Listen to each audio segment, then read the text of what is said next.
The 3rd of May, 1969. I was the 50 caliber machine gunner on top of an armored personnel carrier. It was toward the end of the dry season, and my platoon was pulling out.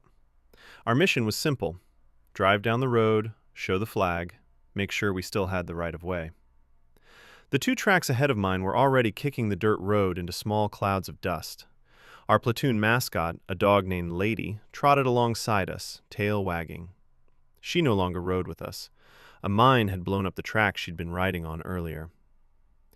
As we passed through the base camp gate, I exchanged my cloth hat for a helmet, put on my wire-rimmed sunglasses, and half-cocked the 50 caliber machine gun. We picked up speed, and I watched as Lady stopped a few feet beyond the gate and watched us go. We soon settled into a steady 40 miles per hour, fast enough to create a welcome breeze. On either side of the road stretched mile after mile of rice paddies, divided by narrow dikes into neat rectangles. The pale yellow stubble of the last harvest barely covered the cracked clay soil beneath. The land was flat, but the fields never extended far. They always ended abruptly at the wood line. The woods were thick with nipa palm, 20 to 30 feet tall, dense and green. In the Mekong Delta, you were never far from it. Sometimes it was miles away, sometimes only a few hundred feet. It followed the distributaries of the delta like a root system, spreading everywhere. We controlled the towns and villages, the roads, the skies, the major waterways, the rice paddies. The wood line belonged to Charlie. As the column approached a stretch where the jungle wall pressed in close on both sides of the road, I began watching the trees more carefully. Then it happened. A very large anti-tank mine was command detonated 8 feet directly beneath me. I knew instantly what was happening. My track had been blown up just 3 weeks earlier, though by a much smaller device. The thought came immediately: this is the end. I was catapulted upward along with everything else: people, weapons, dust, ammunition, helmets, sea ration boxes. All of it formed an expanding, inverted cone, with me in the center. As I rose, time slowed. The rotation of the objects around me decelerated unnaturally, as if the laws governing motion no longer applied. I watched my comrades turning in the air, their movements growing slower and slower. I was fascinated. The thought occurred to me again: is this the end?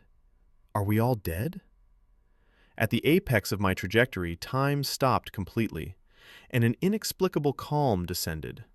The state of consciousness that followed was to normal waking consciousness what waking consciousness is to a dream.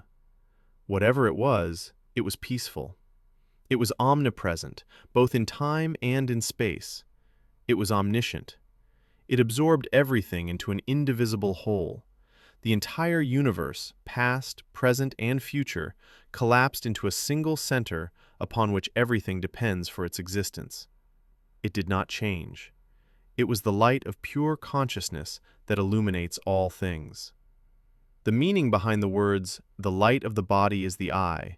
If therefore thine eye be single, thy whole body shall be full of light." It was the great nothing, because it includes all things, and therefore is not a thing itself. That is how it becomes the all in all. There was no doubt about its authenticity, none at all. No more than one doubts, upon waking from a dream, that the waking state is real and the dream was only a dream. At that moment, I did not exist as a distinct entity. Only God existed. There was an overwhelming feeling of bliss, love, and compassion, and strangely, an intense sense of déjà vu, a knowing that the true home and true self of all things had been revealed. The events of my life were reviewed, not in chronological order, not one by one, all at once. There was no judgment. Some moments were emphasized more than others, though I don't know why. Eventually, I was allowed to exist again as an individual. There was no choice involved. It simply happened. I was given the opportunity to be aware of anything I wished, with the understanding that time was not a factor. There was all the time in the world. I examined aspects of my life and concluded there wasn't too much to be ashamed of. In hindsight, I made poor use of this gift, but I was only 22 years old, with a skewed sense of what mattered. At the same time, I could see a full 360-degree panorama. The road, the wood lines, the other tracks, two ahead, one behind. The entire experience seemed to be housed inside my head. Whether my head was still attached to my body didn't seem important. I didn't care whether my life was about to end. I was then gently, but unmistakably, informed that I would survive the explosion without serious injury, that I would leave Vietnam in one piece. So I turned my attention to the immediate situation and calmly concluded that I should stay conscious so I wouldn't drown in 2 inches of rice paddy water, stay loose to minimize broken bones, roll away from the track if it tipped so it wouldn't crush me. Only after there was nothing left to decide did time rush back in. The transcendental state ended. I reverted to normal consciousness. I saw the ground about 20 feet below me, and I began to fall. I was left with an intense feeling of awe and well-being. Ever since, I have been convinced, with a certainty greater than even my belief that 2 + 2 = 4, that God is. Not as belief, not as faith, as knowing. I no longer fear death. Pain and suffering, yes, but not death itself. This particular raindrop remembers the ocean it came from.